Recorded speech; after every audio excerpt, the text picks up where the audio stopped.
ya sholli wa sallim daiman abada ala habibika khairil khalqi kullihim huwa habibul ladzi turja syafa'atuhu likulli hawli minan ahwali muqtahami ya Rabbi bil Mustafa baligh maqasidana waghfir lana ma madha ya wasi'al karami ya Rabbi bil Mustafa baligh maqasidana waghfir lana ma madha ya wasi'al karami ya Rabbi bil Mustafa baligh maqasidana waghfir lana ma madha ya wasi'al karami. Assalamualaikum warahmatullahi wabarakatuh. Waalaikumsalam warahmatullahi wabarakatuh. Bismillahirrahmanirrahim. Subhanakallahumma Rabbana la ilma lana illa ma 'allamtana innaka antal alimul hakim wa tub 'alaina innaka antat tawwabur rahim wa taqabbal minna innaka antas samiul alim. 'Allimna min ladunka ilman nafi'ah ya dzal jalali wal ikram. Al-Fatihah. A'udzubillahi minasyaitonir rajim. Bismillah. Alhamdulillahi rabbil alamin arrahmanir rahim maliki yaumiddin. Shiratal ladzina an'amta 'alaihim ghairil maghdubi 'alaihim waladdallin. Amin. Bismillahirrahmanirrahim. Alhamdulillahi rabbil alamin. Wassalatu wassalamu ala ashrafil anbiya'i wal mursalin wa ala alihi wa sahbihi ajma'in. Qalal mu'allifu rahimahullahu ta'ala wa nafa'ana bihi wa bi'ulumihi wa maddana bi asrarihi wa ada alaina bi barakatihi amin ya rabbal alamin. Bismillahirrahmanirrahim wa ba'du. Fahadihi masailu mukhtasaratun min ba'di kutubil imam Hujjatil Islam Al-Ghazali ghaliban. Man arafaha wa amila biha narju minallahi ayyakuna min ahlil ilmi zahiran wa batinan wa billahi at-taufiq wal hidayah. Anapun utawi ing dalem sawuse maca bismillah alhamdulillah wassalatu wassalamu ala rasulillah. Fahadihi utawi iki masalah iku masailu pira-pira masalah mukhtasaratun kang den ringkes Mimba dikutubil imam saking sebagiane piro-piro kitabe imam Hujatil Islam Al-Ghazali.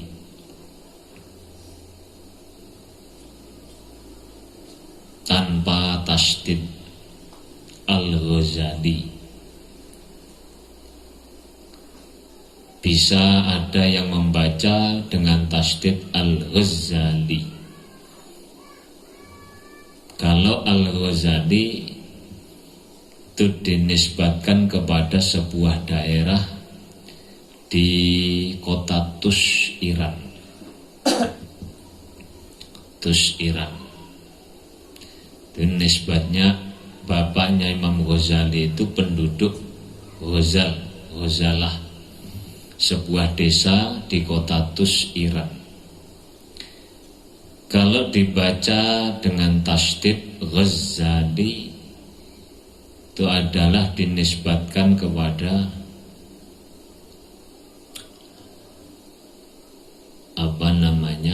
bapaknya dulu ketika masih hidup, aktivitasnya atau pekerjaannya adalah tukang menenun, tukang tenun wol ku apa wol bulu,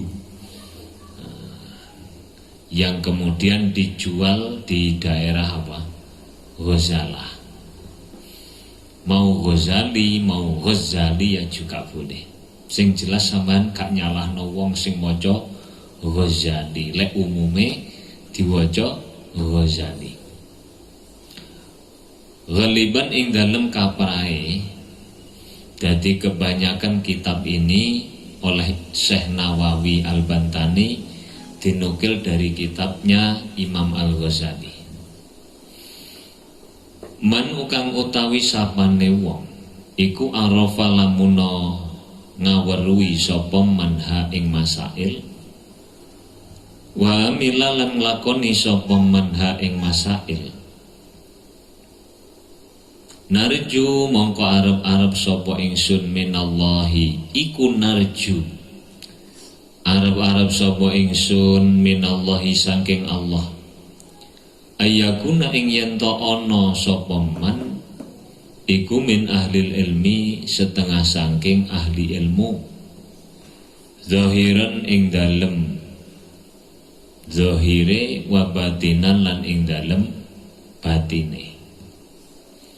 Jadi orang itu ahlul ilmi itu ada ilmu zahir, ada ilmu batin.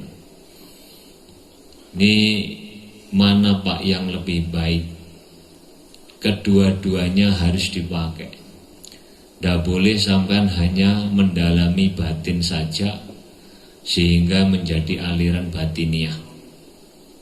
Wis salat aja, nah apa salat bareng. Sing penting la eling Gusti Allah. Itu namanya aliran kebatinan. Kalau zahir saja juga tidak boleh.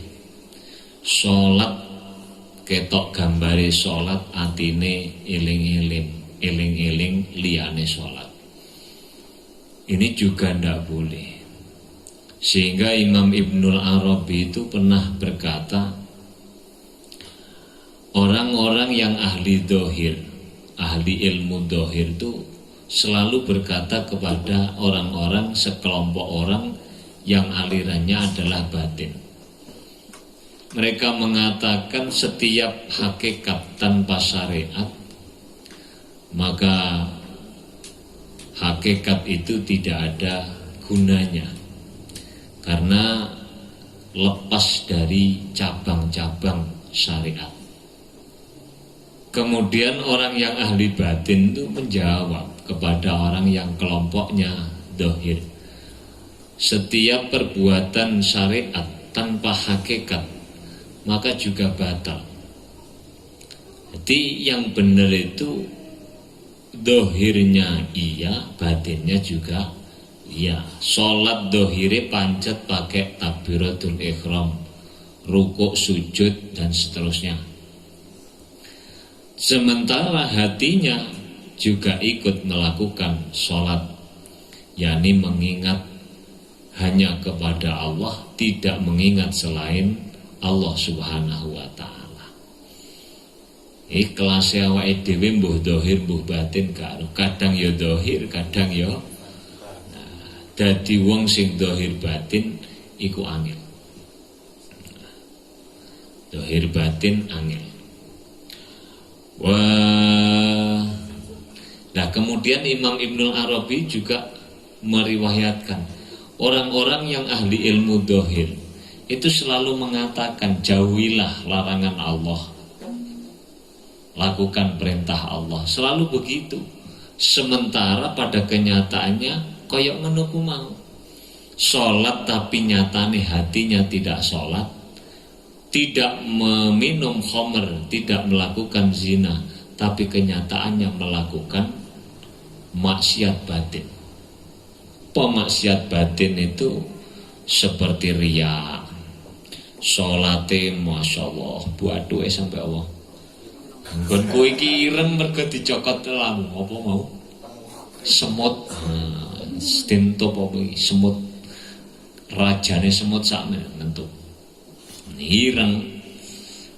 Oleh sujud sampai ireng batuke tapi gak ana kualitas batiniahnya, ndak ada.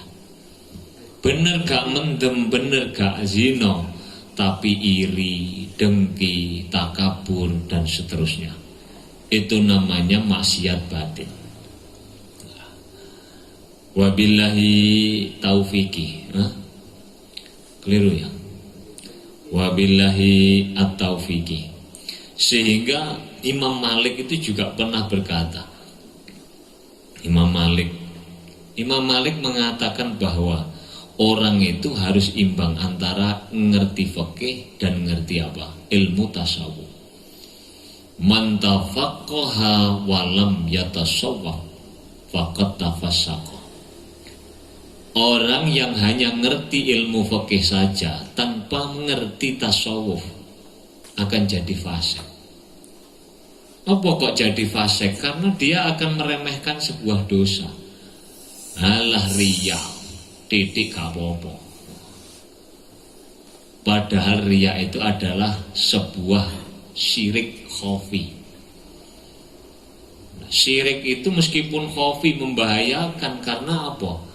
Allah akan mengampuni dosa kecuali mensekutukannya. Innallaha yaghfiru. Nah, apa dalilnya? Allah akan mengampuni segala dosa kecuali syirik kepada Allah.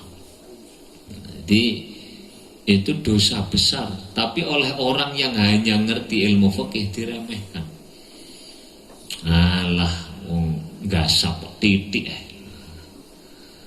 Alah ngincip titik gak apa-apa. Padahal ini sama-sama potensi membahayakannya sama. Hati nyolong titik ambek nyolong akeh ku bahayane padha. Lelek ngono ya anggur akeh ae, Pak. Iku gendeng jenenge.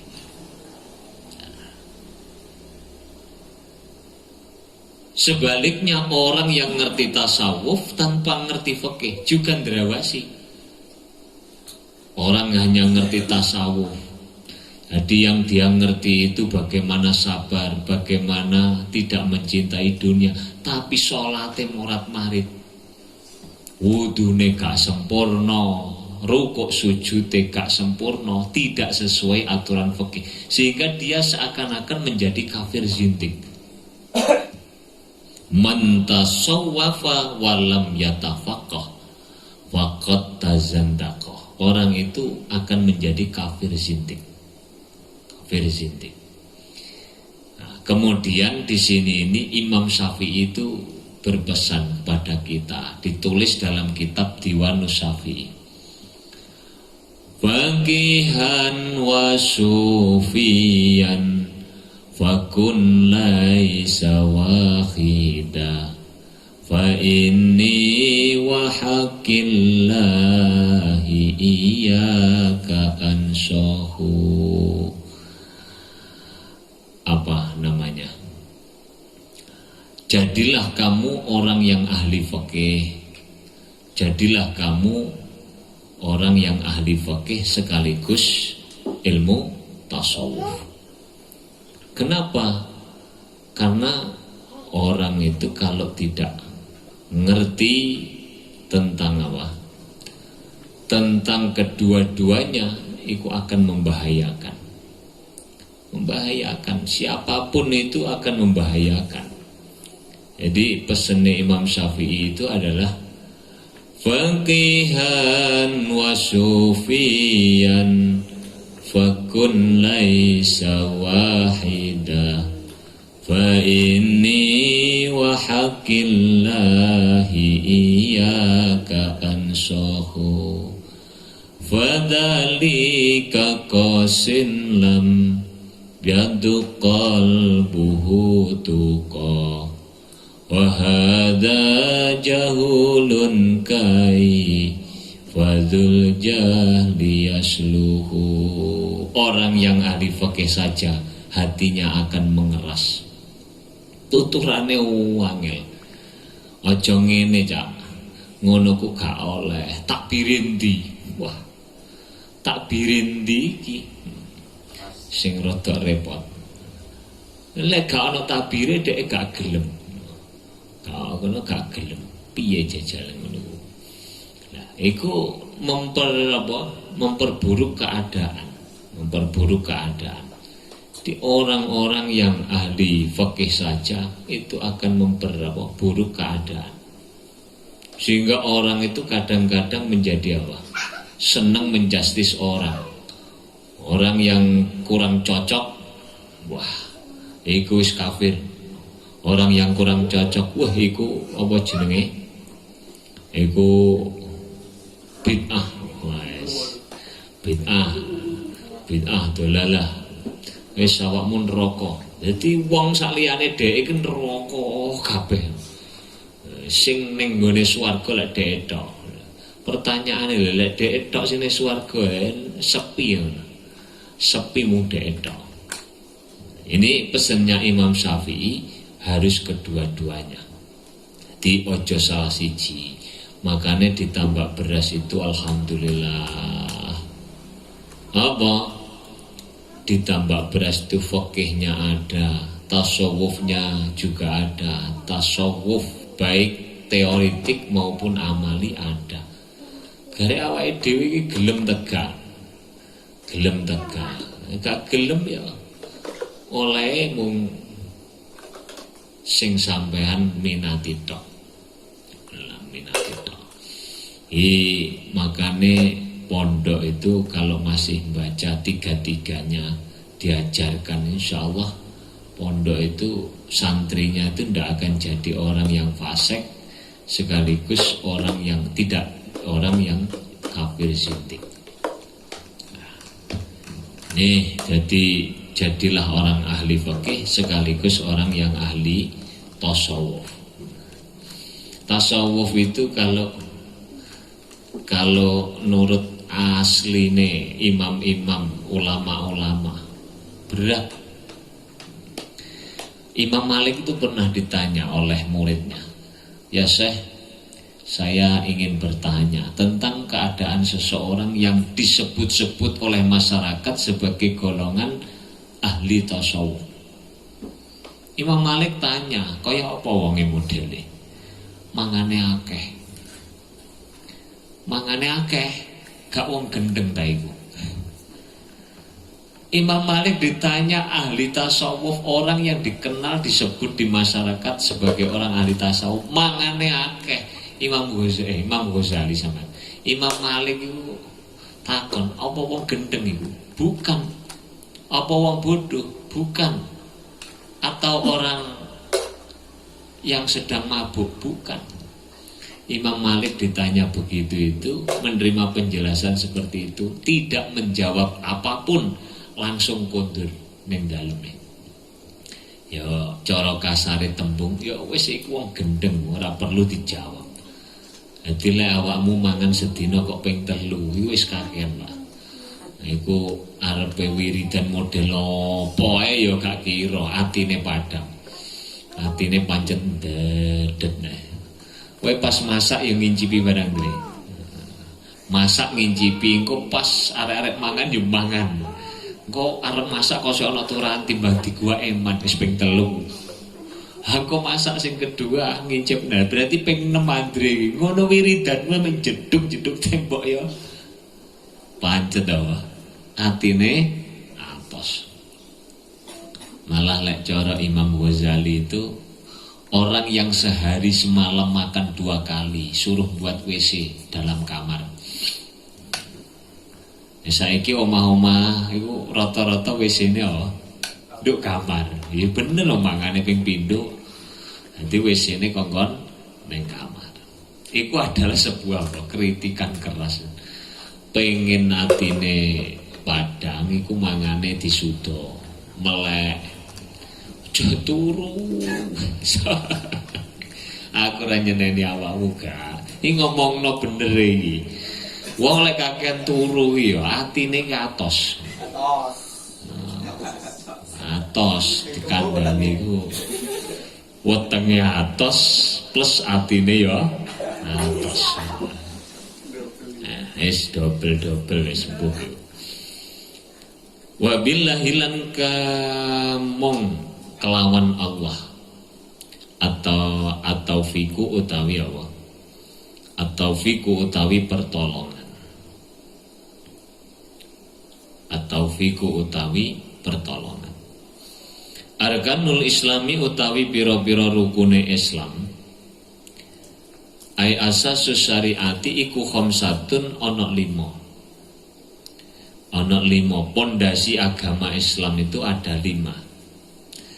Satu syahadatu an la ilaha, rupane nyekseni an ing sak temene kelakuan iku la ilaha ora ana pangeran iku maujud illallahu kejaba Allah.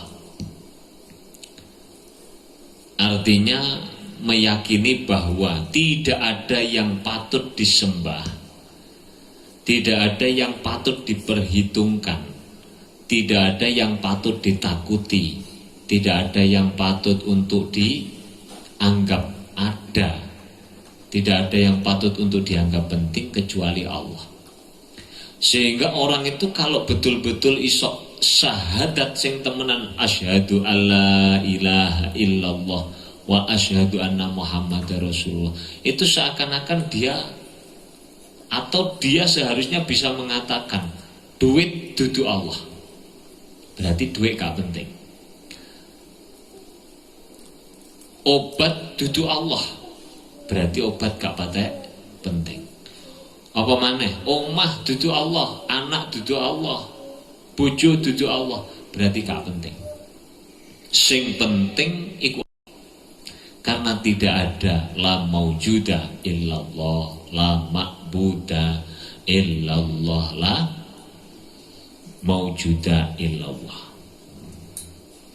Ini kita ngomong begitu itu mudah, tapi untuk membuktikan sebetul-betulnya la ilaha illallah itu kita tidak mudah.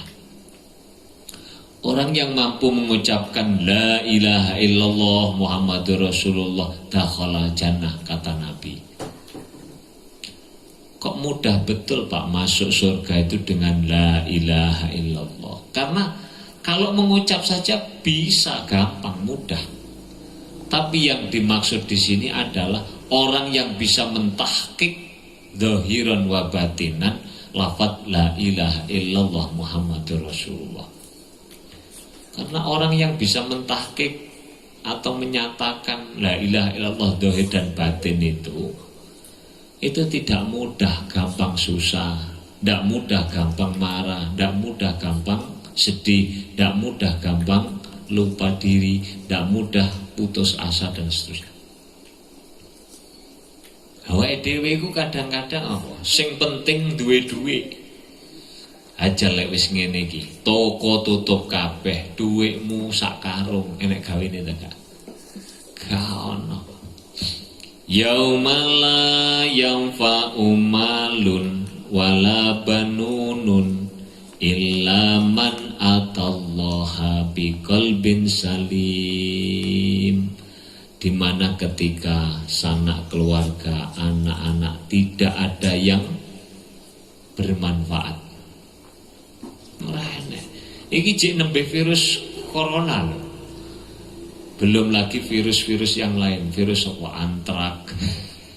Virus apa antrak ini? Panungan sing menaun. Apa meneh? Virus-virus yang lain. Di mana nanti tidak bisa apa? Membuat orang panik, orang yang punya harta benda tidak ada gunanya. Sekarang itu di Italia katanya sudah begitu. Mereka menyadari bahwa yaumal la yanfa'u malun wala banun. Itu sekarang terjadi di Italia. Yang di Italia itu sudah sekian ribu yang meninggal dunia gara-gara virus corona. Lek wis ngono kuwi arep duwe mobil gak kanggo ora oleh metu. Arep duwe sepeda motor gak kanggo, duwe dhuwit gak payu, duwe apa maneh, panganan gak kepangan. Ini namanya mengucapkan la ilaha illallah Muhammad Rasulullah. Karena kalau kita ngomong apa? Ngomong syahadat la ilaha illallahnya gampang, tapi dalam hati yang betul-betul nyantol dalam hati susah. Wa anna Muhammadan lan satemene Muhammad iku Rasulullah dadi utusane Allah. Wa iqamus sholati lan jenengaken salat. Jenengaken salat ayil mudawamah. Artinya menegakkan salat itu bukan melaksanakan salat. Banyak orang yang mampu melaksanakan salat, tetapi tidak banyak orang yang mampu iqamatis shalah. Iqamatis shalah itu artinya adalah melakukan perbuatan-perbuatan amalan salat jasadan wa qalban.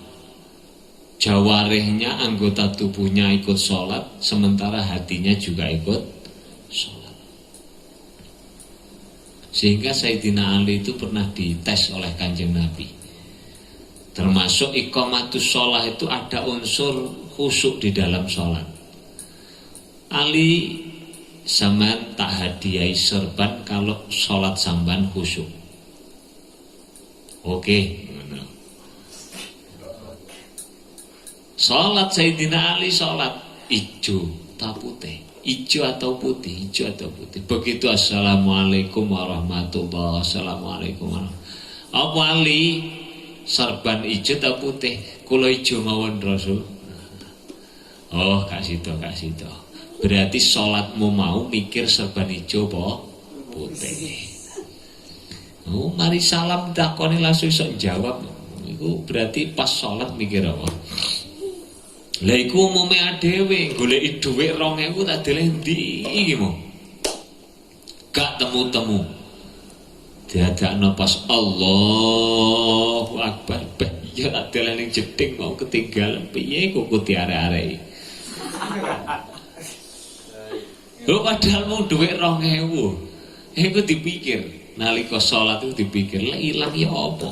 Iya Pak pancen duwene mung 2000 tok potonganmu duwe dhuwit pira. Nek duwe-duwene mung iku tok ya mesti kepikiran Pak. Makane iku lek sik kepikiran kaya ngono kuwi berarti mentingno urusan duit tinimbang urusan iku jenenge kudu la ilaha illallah sing mancep ati, tapi la ilaha illallah ning lambe. Lah untuk urusan salat ini wong iku lek kapan salate beneh, urusan dunyane mesti beneh. Iki ditenono omonganku. Lek salatmu orang genah, urusan salatmu gak genah, mesti uripmu ora genah. Lek pengen uripmu genah olehmu salat. Apa maneh urusan salat subuh. Lek wong ora salat subuh kuwi wis parah-parahe wong. Parah piye, Pak? Uripe iki natap-natap. Rono natap tembok, munggah natap plafon. Ceblok jeduk lantai ya Allah. Iku paribasan. Umpama nyambut gawe dodol rono rapayu, dodol rono dibujuki, utang kene dibletoki. Utang rono ya gur diguyu tok. Wis jedog-jedog. Iku utamane salat subuh. Lek salat subuhe kopen genah, iku uripe awake dhewe genah. Rezeki urusan mangan, urusan ngombe ora patek mikir, wis teko. Nyambut gawe mung etok-etok ngono ku ya dilalah laris. Apa dodolan timbang ning omah tok meneng tak buka apa dodolan apa-apa posting sak posting mesti payu. Ana posting pirang-pirang dina ora payu iki ditenono salatmu ana sing gak genah. Kuwi jiyo posting ora enek sing komene ora enek apa maneh sing ngenyang kuwi deloken salatmu ya apa. Salatmu genah, iku genah uripe. Makane enek wong kok apa didelok nyambut gawene rekoso tetep gak oleh duit. Iku kandhanono, takonono, jenengan salate jamaah Pak. Jamaah Mas. Godang-godang teka apa? Insyaallah akeh godang-godang. Lamun saiki gak biyen tau godang-godang teka. Gusti Allah wis janji, innala abdi alayya ahdan in aqamas shalah. Saya punya janji terhadap hambaku jika ia betul-betul mendirikan salat liwaktiha an la u'adzibahu. Saya janji kepadanya untuk tidak menyiksa. Lah menyiksa itu iso ning donya ya iso ning akhirat. Siksa donya rekosane urip. Rekoso uripe rekoso, masyaallah rekoso. Iku ning donya siksane Gusti Allah karena apa? Meninggalkan salat. Lele orang yang betul-betul mendirikan salat janjine Allah wa an adkhalahul jannata bighairi hisab. Lek wong iku salate beneh apa maneh luweh salat jamaah iku awake dhewe ambek Gusti Allah janjine dienakno dunyane enakno akhirate. Wa fil hadisi idza taraka rajulu faridatan wahidan muta'ammidan kataba ismahu ala babin nar fulan bin fulan labudalahu min dukhulin nar. Lek ana wong sengaja ninggal salat, alah sik lah dilukne. Alah sik lah dilukne. Bentar lagi, bentar. Tertidur di depan TV, tertidur. Ini akhirnya tidak melakukan sholat. Orang itu namanya dicatat oleh malaikat di depan pintu neraka. Fulan bin Fulan, Andre bin siapa? Andre Mbah Wali bin Katemo bin Sarlan wajib masuk neraka. Ini contoh. Jadi siapapun itu nanti dicatat namanya di depan pintu neraka. Ini satu loh. Kalau 5, apalagi kalau sering, masya Allah. Yang kedua yang ketiga wa ita uzakati lan bayar zakat. Bayar zakat. Dafa'a yang diserahkan zakat diserahkan kepada tentu orang-orang yang berhak menerima zakat fitrah. Sekarang itu banyak fenomena yang kemudian saya juga janggal. Itu nggak tahu. Saya juga nggak pernah nanya. Orang bagi zakat itu kadang-kadang atau menyerahkan zakat itu kadang-kadang menurut pandangan saya itu orang yang belum pantas menerima zakat tapi ngoyok pengen didumi apa zakat itu ya apa modelnya. Aku wajib aku apa berhak menerima zakat kurine zakat di samanku sapa no. Orang menerima zakat itu sudah diatur dalam syariat, ada 8 golongan seperti ahli waris tuh. Nalika bapake nalika sing duwe bondo sik urip lara-larawan wotak watuk nguyuh ngenggon sing renek sing gelem nyedhek basa wis mati rebutan aku ngono ya si anake. Oh kok ngaku-ngaku anak supaya oleh harta warisan, masya Allah. Kemarin bulan Januari awal tahun itu saya ditanya, minta tolong orang untuk membagikan zakat. Itu kebetulan mayitnya punya istri 2, anaknya hanya 2. Yang istri pertama 1 laki-laki, istri kedua juga 1 laki-laki. Istri yang pertama sudah meninggal. Istri yang muda yang kedua ini tidak mau merawat. Tidak mau merawat, malah ditinggal mulih ning maratuwane, ning gone ibuke. Sehingga yang merawat itu saudara-saudaranya dan bersama anak laki-lakinya itu. Bojo sing nom wis mulih ning gone ibuke. Sampai akhirnya meninggal dunia. Begitu meninggal dunia ribut. Dulure, ponakane, misanane, ya apa iki? Bojone ora usah diwehi warisan. Lha apa kok mboten diparingi warisan? Ya ora tahu diri wong wayahe ngramut bojone lah kok malah minggat bosok mati njaluk dum-duman warisan. Ya tak kandhani. Saya bilangi, kalau urusan tidak mau merawat ketika masih sakit itu urusan tersendiri. Kalau urusan warisan karena dia statusnya istri tetap mendapat warisan. Karena statusnya masih kayak apa wong dhek istri yang tidak taat. Itu urusan dosanya tanggungan dengan Allah, bukan dengan kita. Ya mesti mangkel to dulure. Ayo bapakmu loro, ibumu terus minggat umpamane.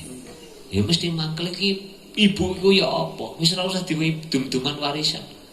Ya ndak bisa. Jadi kalau aturan itu sudah diatur oleh agama, maka harus apa? Ikut aturan. Orang menggunakan perasaan. Karena kalau agama dengan perasaan maka kacau balau. Iki gablek iki gak usah. Iki rada apian tambahi. Oh ndak bisa. Ndak bisa. Dah itu zakat. Wa shaumu ramadhana lan poso ing dalem wulan Ramadan.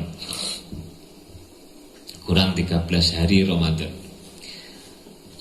Ramadan, poso Ramadan. Poso Ramadan itu kita ini perlu berlatih, belajar.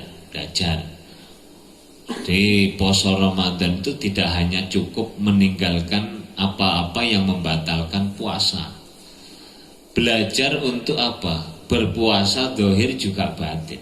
Sehingga ada penjelasan ulama itu ada puasa khas, puasa am, puasa khas, khawasil khawas. Puasa khawasil khawas itu meninggalkan dari mengingat selain Allah.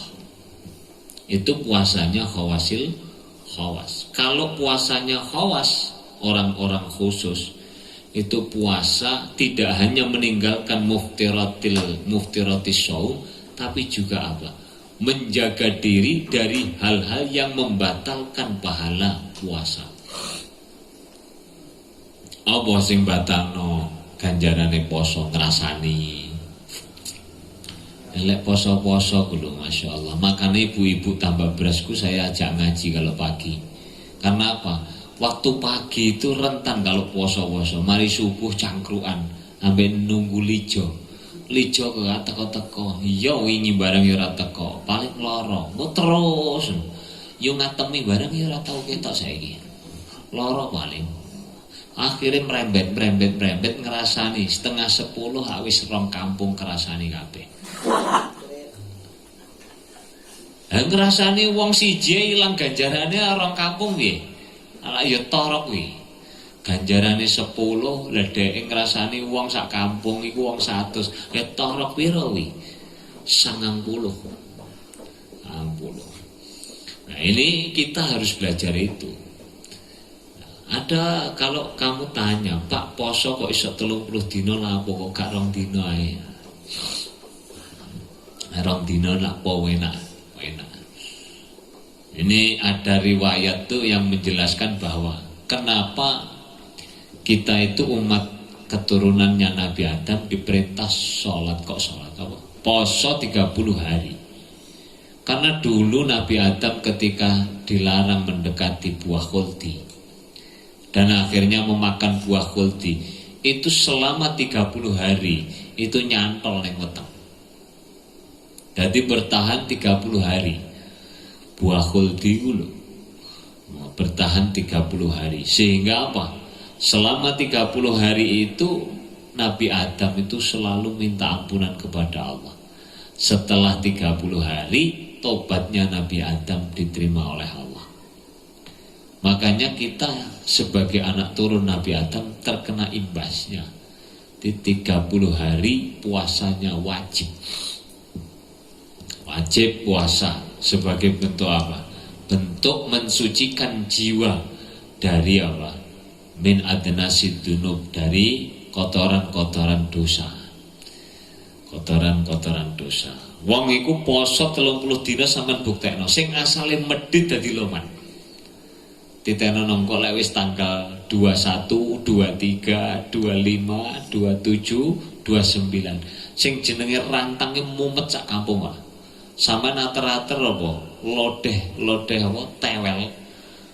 Lodeh tewel ambek gereh. Mbok terno tanggamu sebelah kidul. Engko sing kidul ku alah timbang ganteng guntang ganti adah ternone ngidul notok kidul balik ngalor sampai terakhir ning omahmu. Lah iki mau tewelku iki. Dadi tewele dhek sing mau ku balik ning ngene dhek neh. Iku akibat apa? Sing medhit dadi loman. Iku poso. Angane sing jomblo-jomblo ku umpama kok nyawang arek wedok, masyaallah tratap-tratap poso. Lek poso ku akhire gak tratap-tratap. Andre lek wis pengen rapi, wis tuwek awakmu ki, Andre. Pengen rapi kondo aja nglirak-nglirik. Makane dhek rada rajin poso. Iki mau lapo kok gak mangan Andre? Poso, Pak. Oh iya lali iki mau Senin. Senin nak kongkon roan gak mangan, wah kedusan aku rek. Mbek Mbah Wali dosane. Itu adalah puasa Ramadan 30 hari. Wa hajjul baiti lan haji ing dalem Baitullah.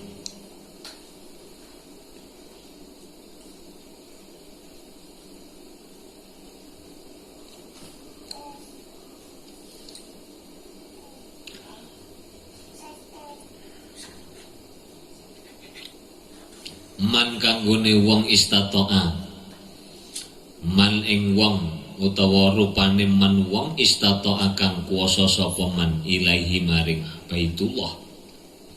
Apane sabilan dalane bagi orang-orang yang sudah memiliki kemampuan finansial. ONH bisa bayar, kalau meninggal keluarga ada biaya yang untuk ditinggal dan sangu biaya untuk perjalanan. Maka dia wajib melakukan haji, wajib melakukan ibadah haji. Sebab kalau orang sudah diberi kemampuan Allah untuk haji, mampu itu apa tak? Untuk ONH sekarang 25 juta untuk daftar. Pemberangkatan itu nunggu pengumuman pemerintah. Sekarang kabarnya 34.600.000 sekian. Punya uang segitu 36 sekian juta, maka dia wajib. Kalau meninggalkan keluarga selama 40 hari kira-kira biayanya berapa? 2 juta. Tinggali 2 juta. Perjalanan misalnya hanya butuh dana untuk uang saku 1.500 rial, maka punya ini sudah wajib. Kalau ada orang kemudian punya kemampuan finansial ini tidak kemudian haji, maka diancam oleh Kanjeng Nabi, matilah dalam keadaan antara dua, pilih Yahudian kana au Nasranian. Pilihlah mati dalam keadaan menetapi agama Yahudi atau Nasrani. Ini berdasarkan hanya pengalaman saya, ini untuk sampean. Saya pasti peseni yai. kalau sampean wis rabi, kalau kamu sudah nikah, ojo pernah berpikir tuku oma, bangun oma, ojo mikir tuku sepeda, apalagi mobil. Tapi pikirkanlah bahwa kamu ingin pergi haji. Ya Allah, iki dungane Mbah Yai Muhaiminan Gunarto Paraan, Temanggung, Jawa Tengah. Biar kalau ngaji ngijazai, kalau kamu baca kitab bab haji, berdoalah, Allahumma yassir lana ziyarata Makkah wal Madinah lil haji wal umrata laka. Allahumma yassir lana ziyarata Makkah wal Madinah lil haji wal umrata laka. Setiap ba'da sholat dibaca, ya Allah, mudahkanlah untuk saya untuk bisa pergi haji dan umroh. Ya Allah, mudahkan saya untuk bisa pergi haji dan umroh. Jadi itu dianggap prioritas. Kenapa prioritas? Karena itu menjadi rukun Islam yang kelima. Sampeyan titeni wong iku lek wis haji, janjine Gusti Allah, umpama sampean melarat disugihno. Umpama sampean gawe sangu 40 juta, iku ambek Gusti Allah arep dijoli minimal 10 kali lipat. Lek sangu hajimu 40 juta kali 10 pira? 400 juta, Pak. Ya. Pengalaman saya itu begitu. Ketika ada orang kaya beli mobil, ada punya trek, punya gudang, punya tanah, punya sawah, kok gak ndang haji titehnono. Duduk di titeh ini masalah mati Yahudian au Nasranian niku bukan, tapi uripe kok saya suwe saya serot. Tapi lek sampean niku budal haji diprioritaskan, iku nanti setelah haji gampang golek duit. Tapi yo gak oleh sampean kemudian pergi, aku tak berangkat haji, barangkali bisa dimudahkan Allah untuk menggapai rezeki. Oh gak oleh, iku jenenge gak ikhlas. Tuku haji kanggo mulai golek dunya. Tapi pengalaman orang-orang yang haji itu tidak ada. Setelah haji tambah melarat itu tidak ada. Oleh Allah semuanya ditambah barokah, ditambahi apa nih? Rizkine, ditambahi barokah umure, barokah koncone, barokah apa anak turune dan seterusnya. Saya itu dulu haji daftarnya itu 2009. Pada saat 2009 itu saya nikah baru setahun. Baru setahun. Untuk beli helm saja itu nabung. Tapi saya punya tabungan. Tabungan. Dulu saya nabung itu pakai paralon. Paralon panjang. Bismillah lungo haji. Bismillah lungo. Kritikan. Apa mungkin Pak? Ya nyatanya haji. Sekarang itu saya ngelatih anak-anak kecil ini. Ini Zafa, Mugis, itu ada boneka untuk praktek apa? Jual pakaian. Saya lubangi lehernya. Ayo dek, masukkan Bismillah lunga haji, Bismillah lunga haji. Ini tahatus binikmah anak saya itu alhamdulillah sudah daftar haji semua, kecuali yang masih baru lahir. Nah, itu karena belum punya akte. Mas Latif lah ngurus biaya. Akte nih kok jadi. Itu namanya apa? Jadi orang itu kalau memprioritaskan sesuatu yang urusan dengan Allah, maka Allah pun akan memudahkan kita urusan tentang dunia. Oleh nglakoni ibadah kabeh mau ma'al ikhlasi sartane ikhlas. Ikhlas itu apa Pak? Imtithalu amri syar'i la li khaufin minan nas wa la li haya'in lahum. Dibentuk ikhlas minimal itu tidak karena untuk meraih perhatian manusia lain, atau karena malu kepada yang lain, atau karena sungkan kepada yang lain, tapi murni hanya untuk Allah.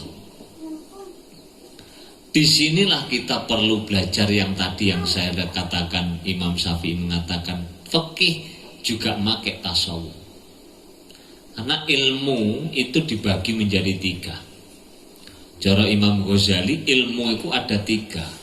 Satu adalah al-ilmul ladzi yusakhihul ibadah, yusakhihul akidah di sini. Ilmu yang digunakan untuk memperbaiki atau meluruskan akidah kita. Akidah itu penting sekali karena menjadi pondasi daripada seluruh rangkaian ibadah dalam beragama. Makanya kita itu sejak kecil itu sudah didoktrin, jangan sampai generasi-generasi berikutnya itu terpengaruh oleh akidah-akidah yang sesat. Kita yang sesat. Kita harus belajar apa? Belajar ilmu akidah. Yang kedua adalah al-ilmul ladzi yusakhihul ibadah. Belajar, mempelajari, memperdalam ilmu yang untuk memperbaiki ibadah, kualitas ibadah kita. Apa? Ilmu fikih. Bagaimana sholat itu bisa sah? Itu belajar fikih. Bagaimana orang bisa sholat dengan sempurna? Wudunya harus sempurna. Wudu sempurna itu bagaimana? Ya cara fikih. Basuh wajah, basuh kedua tangan, ngusap sebagian kepala, rambut kepala, kemudian niat, kemudian kaki, tartib. Ada 6 karena madhab Syafi'i. Itu cara fikih. Tapi wudhu yang sesempurna apapun cara fikih itu masih belum bisa sempurna, betul-betul sempurna. Karena ada tahapan yang ketiga, al-ilmu alladzi yuslihul qalba. Ilmu yang digunakan untuk memperbaiki atau membersihkan hati. Hatim Al-Asom itu pernah ditanya oleh namanya siapa? Nama gurunya adalah Syakik Al-Balkhi. Syakik Al-Balkhi itu tanya, Hatim, kamu mondok di sini sudah berapa tahun? Syekh, saya mondok di sini sudah 30 tahun. Mondokmu pirang tahun? 6 tahun, cik kurang 24 tahun, Dri. Nah, pengen podo sampai Hatim langsung. Terus kemudian kamu memperoleh apa, ilmu apa saja selama 30 tahun mondok? Saya baru memperoleh 8 perkara. Syakik Al-Balkhi langsung muni, inna lillahi wa inna raji'un. Apa ae ning pondok awakmu iki? 30 tahun hanya memperoleh 8 hal. Termasuk hal yang diperoleh oleh Hatim Al-Asom itu adalah wudhu yang sempurna. Ditanya, bagaimana kamu kalau melakukan wudhu? Kalau saya melakukan wudhu seperti biasa, kita melakukan wudhu membasuh wajah, basuh tangan, kedua kaki, ngusap sebagian rambut kepala dan seterusnya. Kemudian setelah saya wudhu, maka saya kemudian menutup aurat. Ketika saya sudah menutup aurat, maka saya menghadap kiblat. Ketika saya menghadap kiblat, maka seakan-akan Ka'bah ada di depan mataku. Kemudian seakan-akan Israel di belakangku siap mencabut nyawa. Dan seterusnya. Ini panjang dialognya Syakik Al-Balkhi dengan Hatim Al-Asom. Baca sendiri dalam kitab Irsadul Ibad kalau tidak salah. Loh, wudhu sing sampai kualitasnya kayak ngene iki lho. Tidak bisa hanya dengan fikih, tapi harus dengan ilmu tasawuf yang mampu membuka, menyingkap rahasia-rahasia yang ada di dalam hati. Ini kalau ngomong ikhlas itu harus menyangkut yuslihul qalbah. Jadi nomor satu ilmu akidah, yang kedua ilmu fikih, yang ketiga adalah ilmu tasawuf. Dulu ketika masa Harun ar-Rasyid, Harun ar-Rasyid itu pernah satu hari haji. Ketika beliau haji, karena beliau itu adalah seorang khalifah, itu melarang orang lain untuk masuk di area Masjidil Haram. Jadi yang boleh tawaf saat itu hanya beliau. Nek khalifah iki aja oleh pintu-pintu dijaga oleh pengawal. Lah kok moro-moro apa? Tiba-tiba saja ada seorang badui, pakaiannya gembel, rowak-rawek, lusuh, pakaiannya elek. Itu kemudian masuk di area tawaf. Akhirnya siapa? Harun ar-Rasyid itu memberi isyarat kepada pengawalnya. Isyaratnya kurang lebih kira-kira ya tokno arek iki. Aja ndok kene ngerusui. Gembel elek iki khalifah. Yang saya ceritakan itu ada di dalam Hukia Harun ar-Rasyid. Nah, fasabaqa Arabiyyun wa qala lahu hajib Harun wa huwa alladhi yahjibun nasa 'anid dukhul. Kemudian pengawal itu karena diberi isyarat oleh Harun ar-Rasyid, dia mengatakan sesuatu pada orang Badui itu. Wong Badui ngaliyo, Anda tahu ndak ini orang ini adalah khalifah, yakni Harun ar-Rasyid. Maka jangan mengganggu aktivitas yang dilakukan apa? Harun ar-Rasyid. Jawabnya seorang Badui itu apa?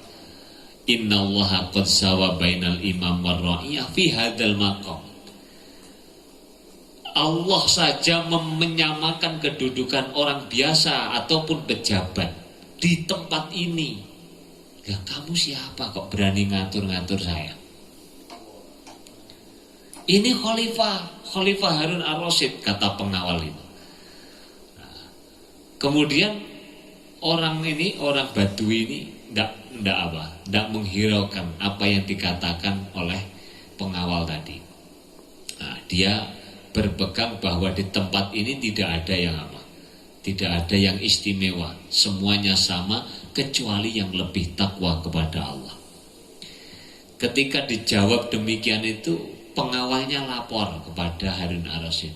Niki tiang niki jawab bahwa Allah menyamakan kedudukan siapapun di Baitullah, tidak ada yang istimewa.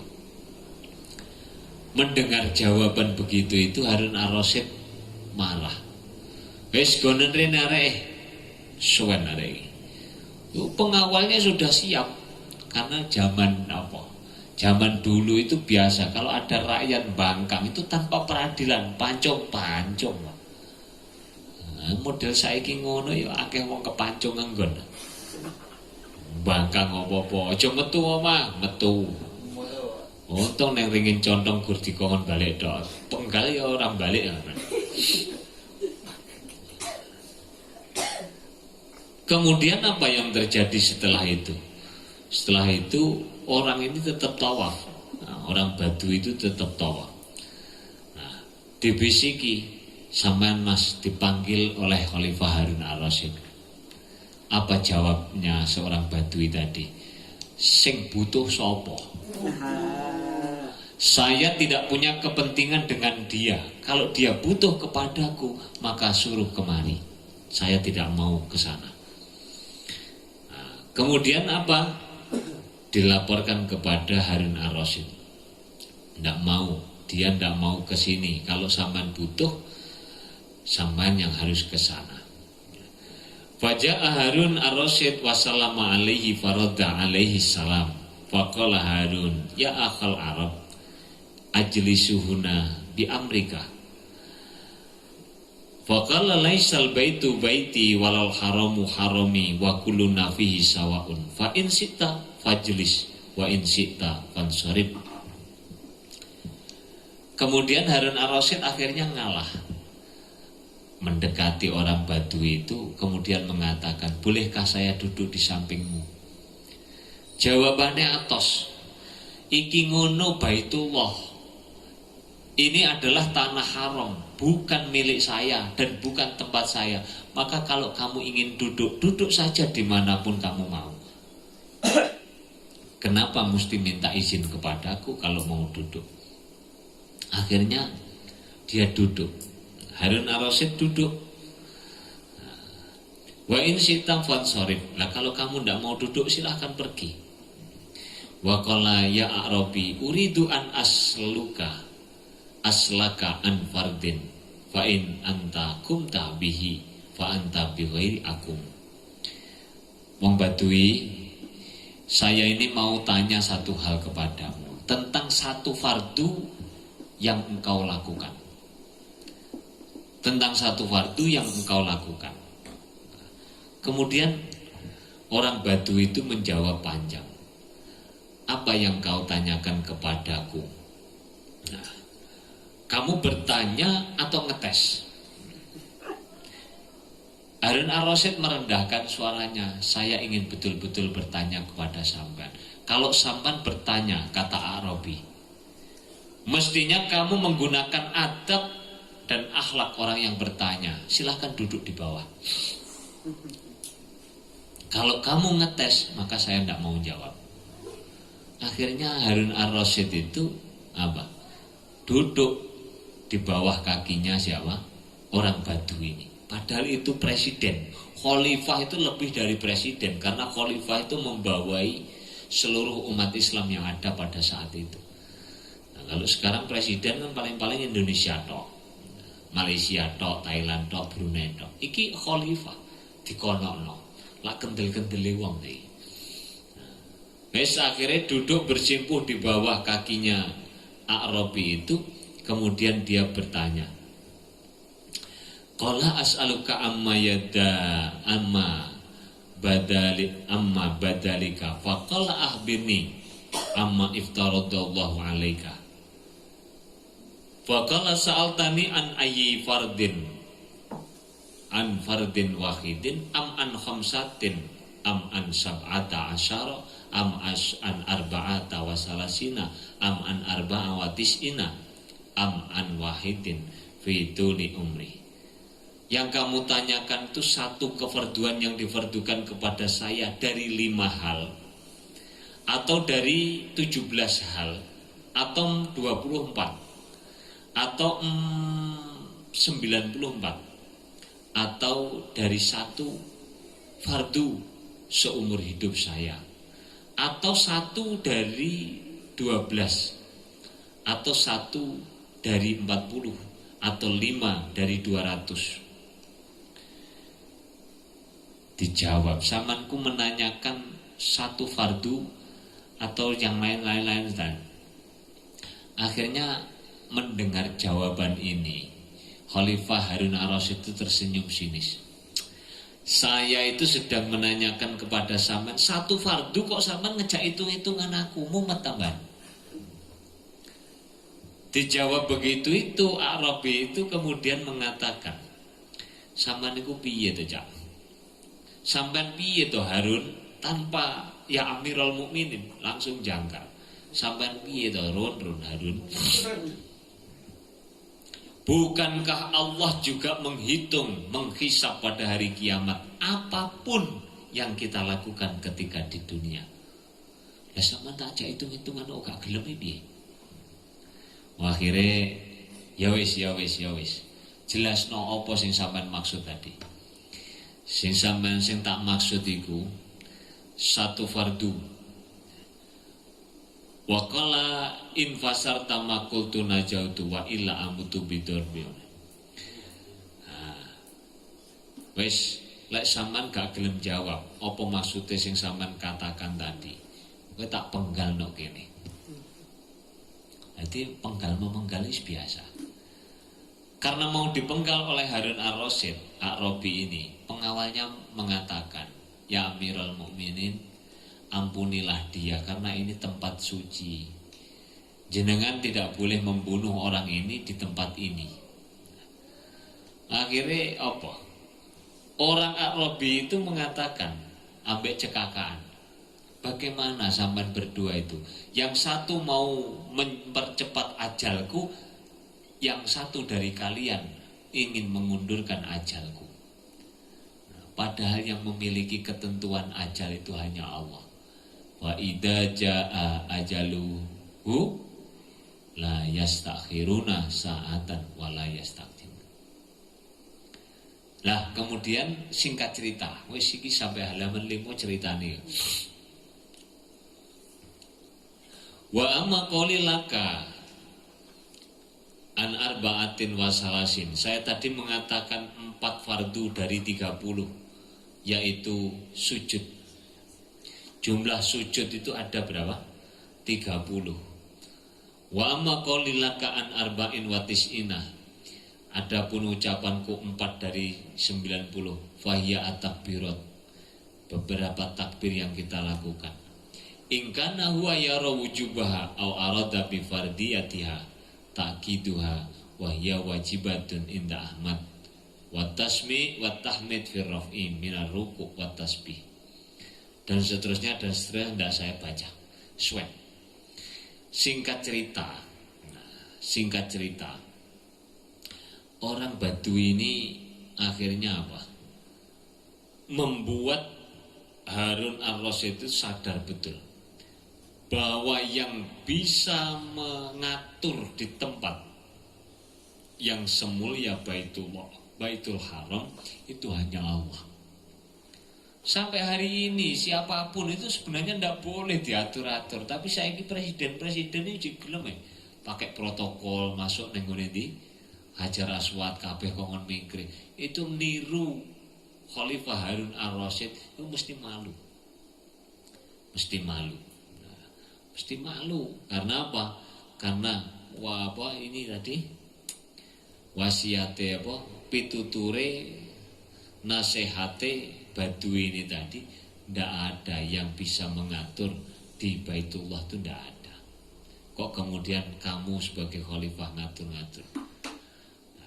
Akhirnya Harun ar-Rasyid itu penasaran, siapa sebenarnya kamu?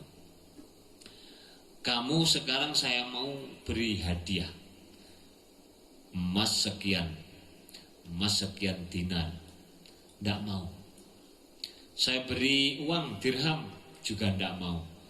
Saya beri hadiah berupa rumah, berupa tanah, berupa kendaraan juga tidak mau. Saya tidak mau diberi apapun. Akhirnya karena tidak ngaku siapa kamu, ditanyakan kepada orang-orang, sebenarnya siapa sih orang Badui ini? Siapa orang itu? Kok hebat betul dalam beragama itu, pengetahuan keagamaannya lebih dalam. Padahal aku ki khalifah, jadi ini Harun ar-Rasyid. Ditanya-tanya, ternyata beliau adalah Musa ar-Ridho. Musa ar-Ridho itu bin Ja'far Shadiq, Ja'far Shadiq bin Muhammad, Muhammad bin Ali, Ali bin Abi Thalib, Ali bin Husain, Ali bin Husain, Husain bin Ali, Ali bin Abi Thalib radhiyallahu. Jadi tedak turune Kanjeng Nabi sing nomor piro? Nomor 7. Turunan-keturunan Kanjeng Nabi nomor 7. Iku jenenge Musa ar-Ridho, yang macak orang gembel karena kezuhudannya terhadap dunia, nyamar dadi wong gembel. Tapi beliau menyadarkan kepada pemimpin sekelas Harun ar-Rasyid. Lah di sini cerita ini dimuat oleh Syekh Nawawi di sini itu apa tujuannya?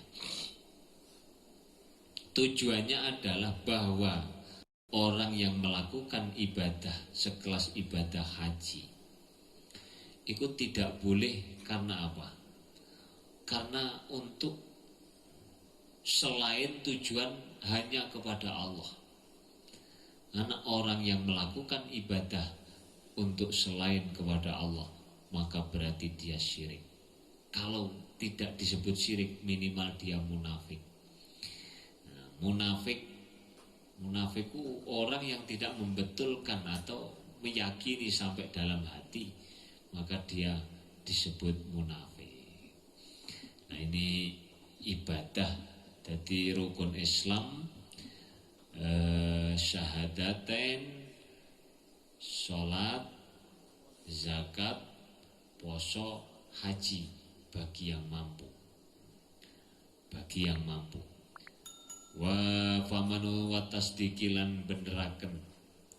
Famanu tawi sapane wong iku lam yakun ora ana sapa wong. Iku mukhlison wong kang ikhlas. Wa utawi man iku munafikun wong munafik. Wa man utawi sapane wong iku lam yakun lamun ora ana sapa man. Iku musaddiqon kang beneraken. Bikol bihi kelawan atine man. Bahwa mongko utawi man iku kafirun wong kafir. Iku kafirun wong kafir. Dah ini apa namanya?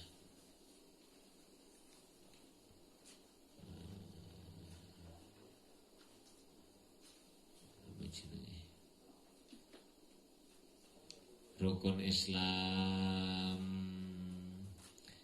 sudah sak jam dah. Didik tapi penting terus.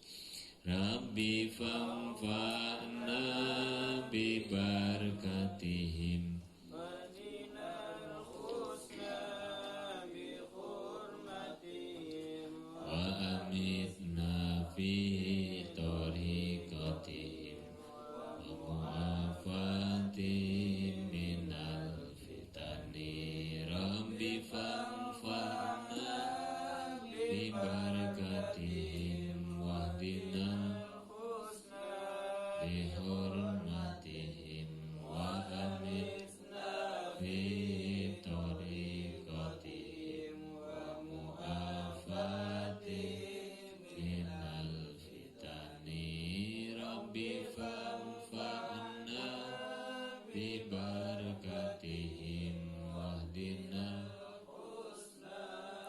bi hurmatihim wa amitna fi tariqatihim wa mu'afatihim minal fitan. Bismillahirrahmanirrahim. Allahumma inni astaudi'uka ma 'allamtanihi wardudhu ilayya inda hajati ilaihi wa la tunsinihi ya rabbal alamin. Al-Fatihah.